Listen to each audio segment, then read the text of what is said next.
terkait dengan masalah nikel ini, perusahaan-perusahaan di Uni Eropa yang berkaitan dengan tadi Pak Edi Priyono sudah sampaikan stainless steel itu, mereka banyak kehilangan lapangan pekerjaan karena pasokan dari Indonesia berkurang. Nah, kita ingin supaya kita bangun smelter sehingga penyerapan tenaga kerja di Indonesia itu besar. Dan ini bukan kemarin, sebenarnya ini Undang-Undang Minerba tahun 2009 sudah mengamanatkan bahwa dalam jangka waktu 5 tahun setelah berlakunya Undang-Undang Minerba, itu tidak boleh lagi kita melakukan ekspor. Bahan mentah? Nah, ya, yang mentah. Kita harus melakukan yang namanya hilirisasi. Nah, tetapi dimundurkan, dan sudah tidak bisa lagi dimundurkan lagi. Kalau enggak dimundurkan terus, apa artinya undang-undang ini? Dan ini kan komitmen dari negeri ini, bahwa kita tidak hanya mau menjual tanah dan air, tetapi harus ada proses atau nilai tambah yang ada di dalam sumber daya alam yang ada di Indonesia. Salah satunya adalah nikel ini. Kita berusaha yang terbaik lah, seperti yang diarahkan oleh Presiden. Tapi yakin Pak bahwa kalau semua sudah regulasi kan harusnya tenang jalannya? Ya, masalahnya kan tadi itu kan regulasi di kita, justru regulasi itu yang digugat, karena dasarnya Uni Eropa adalah regulasi di WTO atau di GATT ya, di General Agreement on Trade. Regulasi di WTO tidak mengakui bahwa harus melalui smelter, jadi bisa bahan mentah sekalipun. Menurut Uni Eropa, regulasi di WTO melarang kita untuk melakukan larangan ekspor. Gitu.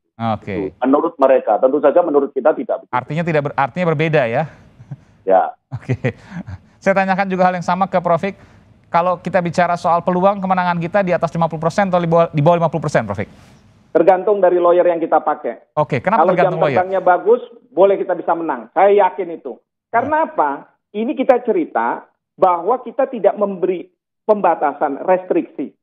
Kita silahkan kalau misalnya Uni Eropa butuh, tapi jangan kemudian minta cuman dalam bentuk OR. Karena kita butuh lapangan kerja di Indonesia, kita butuh ada nilai tambah. Suatu hari nanti kalau misalnya kita tidak ada lagi OR, kita bisa dapat dari berbagai negara OR-nya itu lalu kita olah di Indonesia. Jadi itu nilai tambahnya. Nah, itu yang kita harus sampaikan di dalam dispute settlement body untuk menguatkan posisi Indonesia. Haleluya, haleluya, haleluya. Selamat datang dalam program kita Kamu Hebat. Secara khusus kita masuk pada program kita GL Comment, di mana kita sama-sama perlu berdoa untuk Indonesia yang akan menghadapi sidang WTO terhadap Uni Eropa, di mana Uni Eropa secara resmi meminta pembentukan panel pertama pada 25 Januari 2021 dan kemudian pembentukan panel kedua pada tanggal 22 Februari 2001, di mana Uni Eropa menyampaikan permohonan kepada DSB WTO untuk mengadakan agenda konsultasi dengan Indonesia pada 22 November 2019 terkait larangan dan pembatasan ekspor biji nikel, di mana persyaratan pemurnian dan pengolahan dalam negeri, di mana Bapak Presiden minta setiap ekspor apapun tidak dalam bentuk biji nikel, tetapi siapapun yang mengimpor dari Indonesia harus atau mengekspor biji nikel dari Indonesia harus membangun smelter.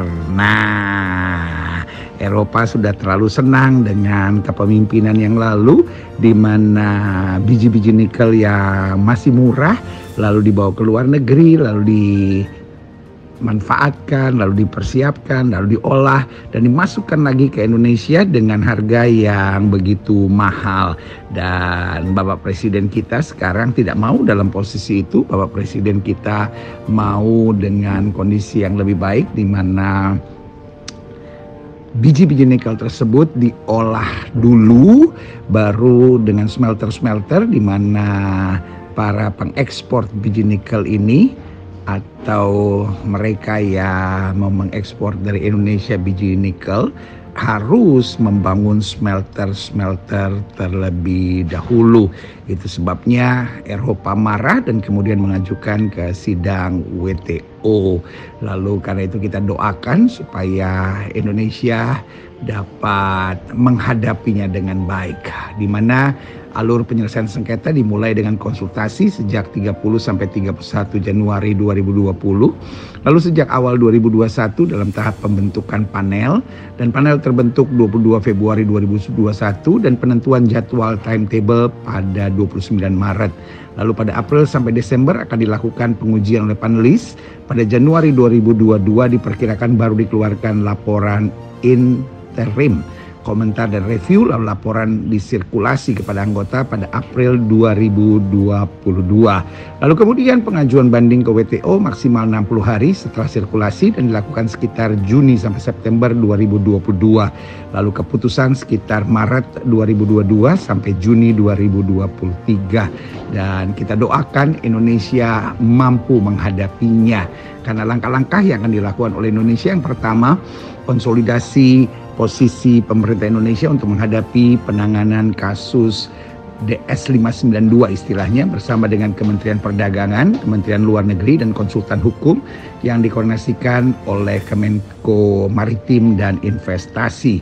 Kedua, pemerintah telah menunjuk law firm Baker McKenzie di Jenewa dan Joseph Wira Kusnaidi di Jakarta untuk mewakili pemerintah Indonesia dalam menghadiri sidang Dispute Settlement Body atau istilahnya DSB WTO dan menyusun tanggapan atas gugatan Uni Eropa. Ketiga, penyusunan statement bersama dalam menanggapi pernyataan media dan publik terkait isu DS 592 ini, sehingga seluruh pernyataan dari pejabat pemerintah terkait sejalan dengan argumentasi pembelaan Indonesia.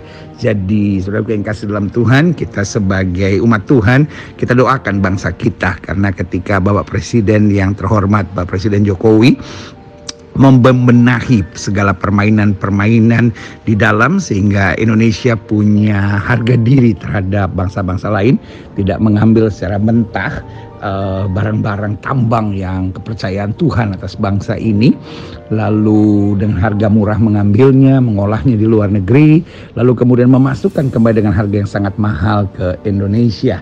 Dan sekarang yang diatur oleh Bapak Presiden sebaliknya, bahwa apa yang setelah diambil, bangun smelter, lalu alih teknologi, sehingga ke depannya Indonesia lebih kuat dalam posisinya antara ekspor dan impor ini. Jadi kita doakan supaya proses di sidang WTO ini semua berjalan untuk kemenangan Indonesia.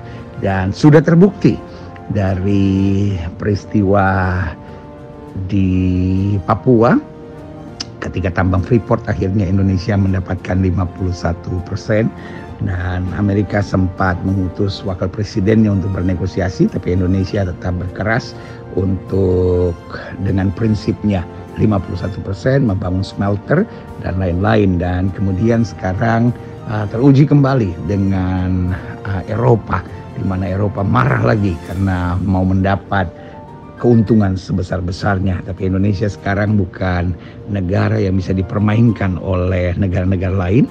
Indonesia punya prinsip, itu sebabnya mereka cukup sakit hati negara-negara luar ini, dan kemudian mengirim provokator-provokator untuk menciptakan perpecahan-perpecahan di bangsa kita.